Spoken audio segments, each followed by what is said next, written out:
Hello, Taurus, and welcome to your June 2026 monthly horoscope. My name is Justina. Welcome to my channel. If you're a returning viewer, welcome back, and thank you for joining me today.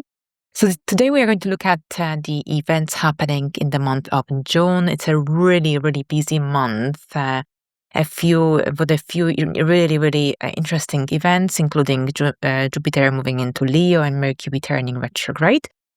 All right, so here I follow Western astrology tropical zodiac, and these horoscopes, or this horoscope, is most accurate for your rising sign. However, you can also watch it for your moon sign or your sun sign if you wish. So thank you so much, and let's begin. Let's start with the first transit of the month, and this is Venus and Jupiter conjunction happening at 25 degrees of Cancer in your third house.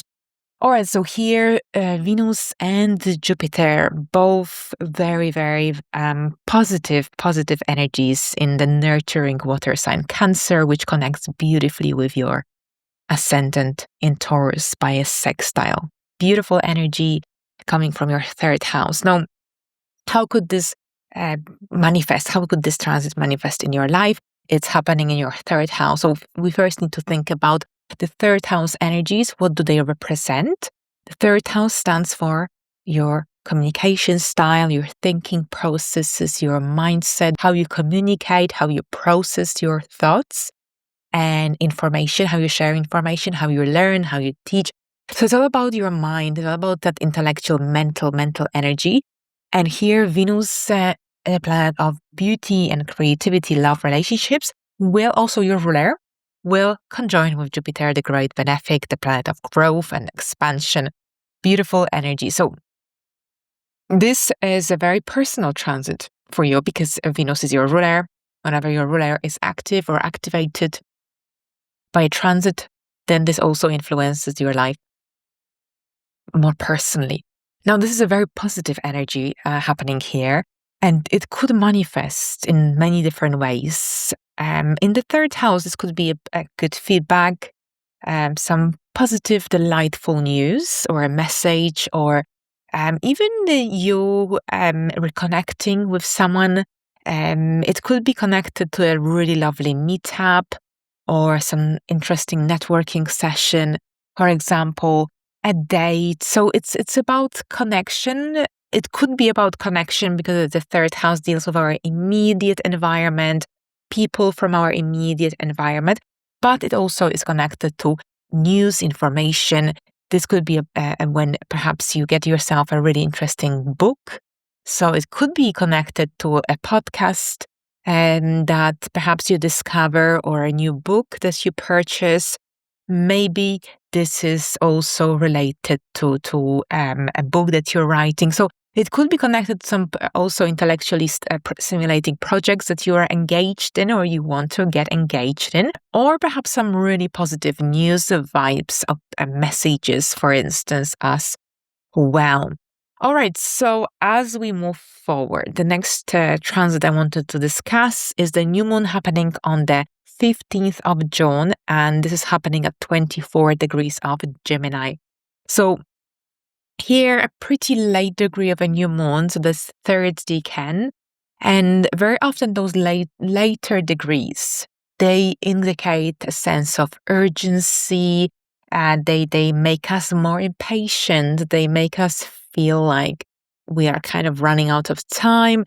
Gemini is the sign of duality, and this also indicates you might be in two minds. You might be deciding between two different directions, two different paths. This is happening in your area of finance and income, financial security, material stability as well. New moons are connected to new beginnings. It's a great time for starting, planting seeds, not necessarily starting anything massive without prior preparation, because the moon is dark at this time. So we don't often have a full picture, full clarity. For this reason, is a good time for planting seeds, taking notes, preparing, these sort of things in connection to your finances, your income. Maybe this could be about a new job opportunity that may come up, may emerge. This could be very much the case for you, a new financial opportunity, for example, or a side hustle or a new idea connected to perhaps an additional income stream. And maybe this is also about changes to your mindset in terms of how you manage and your finances, your outgoings, for instance. Maybe this is about a purchase. So it's all surrounded around material security, stability, or a relationship with your money, with your income as well. New moon energy is great for planting seeds associated with the energy of the new moon and the energy of where the area of the area of life activated by this new moon. All right, so as we move forward, on the 19th, Chiron enters Taurus. So it's a really big event of this year, of course, a preview. So we had a preview of Uranus, of Neptune, Saturn last year. So here, this time around, we have a preview of Chiron. Chiron is entering Taurus just for a few months until early September, end of August, early September, to give us a little taste of what we can expect to happen, to see in the upcoming years. So this year is just a little taste, just a little preview. This is happening in your first house. So here, what is Chiron? What is Chiron? Chiron is, or who is Chiron? What is Chiron? Chiron is an asteroid. It's not a planet, it's an asteroid, also called the wounded healer. So there is a really interesting mythology, which I made 2 shorts about this mythology of Chiron.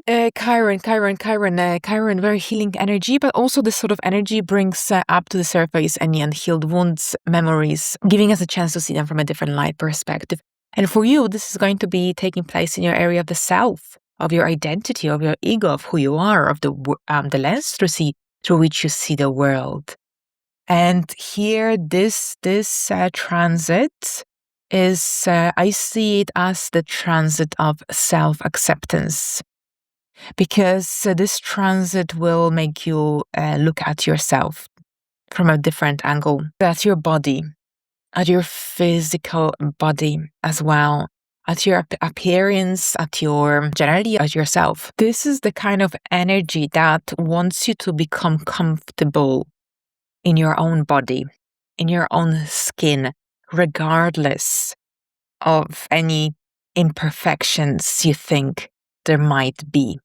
So definitely pay attention, because this energy is just going to be very gently activated this year. But definitely pay attention to what comes up and shows up, especially about what you think of yourself, about your body, about your physical appearance as well, about your visibility. How comfortable are you to be visible in the outside world, in the public life? So it's a very healing energy, but at the same time, some misconceptions you may have about yourself, some thoughts and even ideas might resurface for you. But this is an opportunity for healing, a big opportunity. For this reason, it's essential also to pay attention to what comes up, to what shows up during this time, especially in regards to to yourself, to your body, to your sense of visibility, and so on.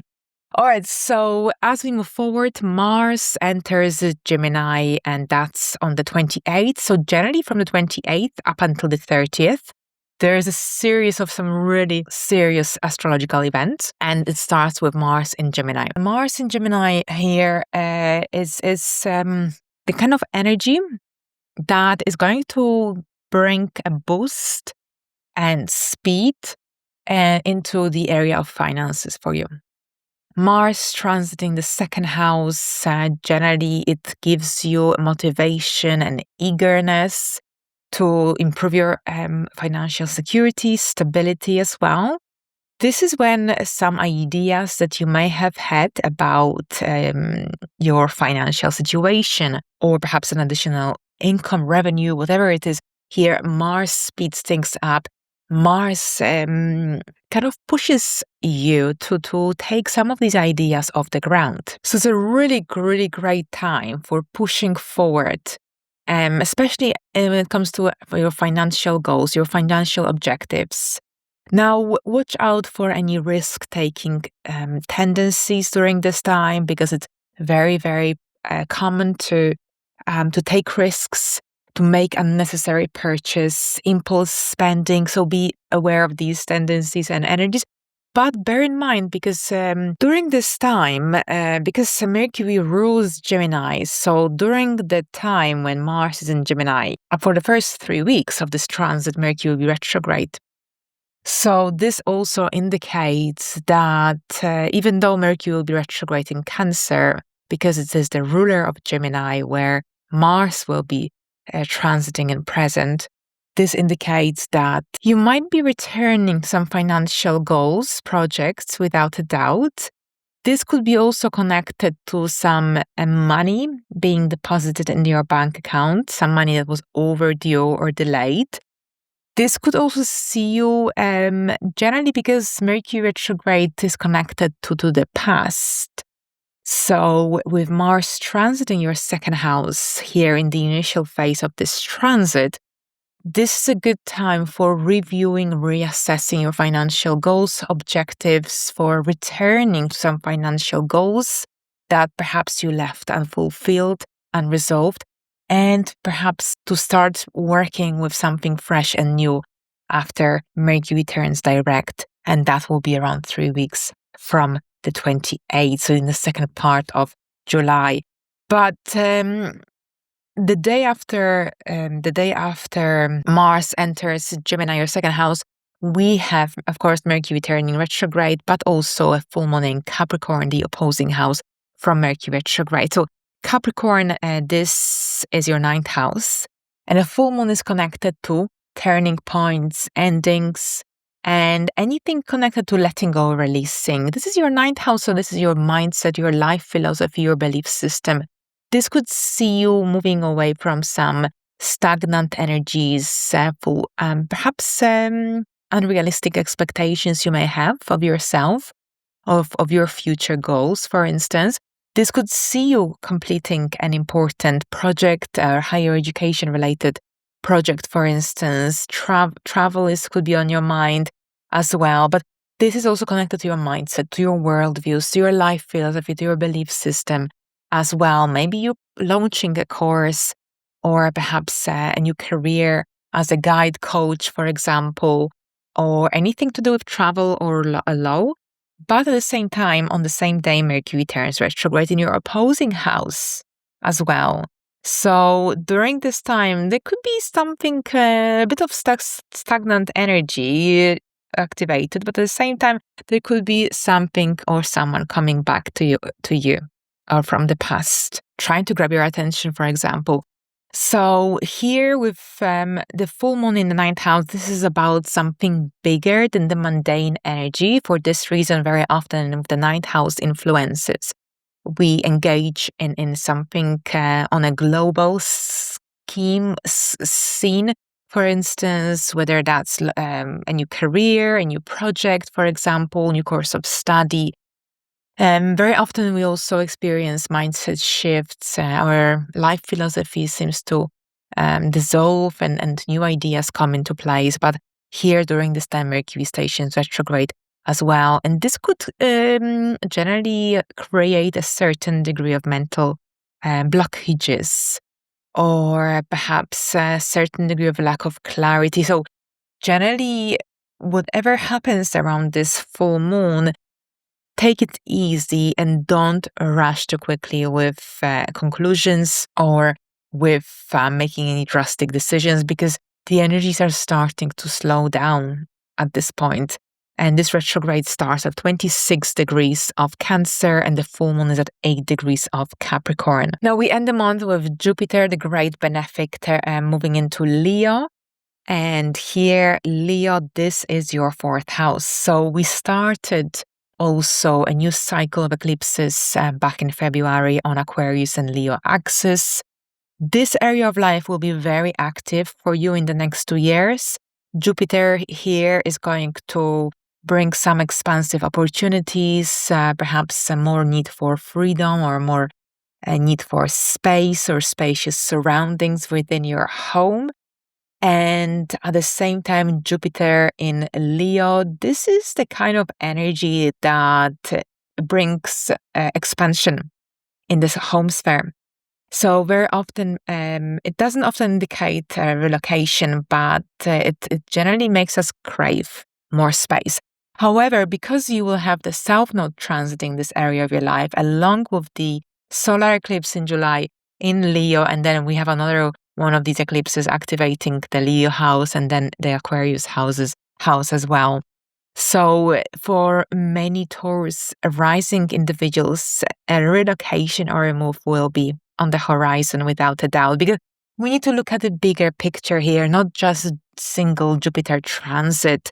You've got, of course, the nodes shifting here as well in July. Eclipses activating these areas every 6 months as well until 2028. So this is a big time of growth. If you're not happy, if you want to change something in your home, if you want to move, if you're fed up with how things are, this is your chance. If we don't grab our chance when these energies are activated, then it's more difficult to achieve our goals, objectives related to the area of life where we feel unfulfilled. So if you feel unfulfilled in your home sphere, where you are, if the house is overly cluttered, if there isn't enough space, this is your chance to act. And here, the transits of Jupiter, along with the nodes and the eclipses, they will help you to facilitate that. So definitely take advantage of this energy. Jupiter is connected to anything that's foreign. For some, this could manifest as living abroad, even temporarily, or having frequent visitors from abroad. This could be very much the case. But at the same time, this is the kind of energy that where we crave more space, where we crave more stability, where we crave that sense of belonging, emotional tranquility, and comfort as well. All right, so thank you so much, Taurus. We're wishing you a fantastic month ahead, and until the next time, bye for now.